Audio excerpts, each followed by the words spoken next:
So things are happening quick and fast with the announcement that some 5,000 spectators will be allowed inside the National Stadium for the National Senior and Junior Track and Field Championships. Finally, we're catching up with the rest of the world in realizing that we have to be responsible, yes, but we also have to live in this pandemic. And you know the Maverick already.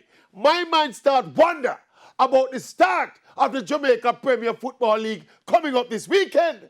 Will football fans be allowed to attend the league games? I mean, we hope and pray we don't hear that football fans are still the scum of the earth and they have no behavior and we cannot trust football fans and blah, blah, blah. We're supposed to get past that by now.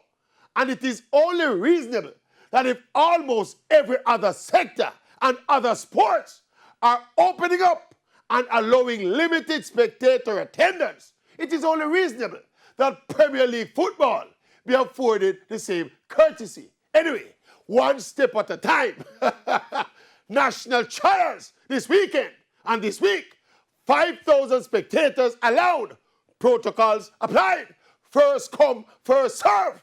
Make we see if the track and field fans can behave themselves. And then we take it from there. One step at a time. One step at a time.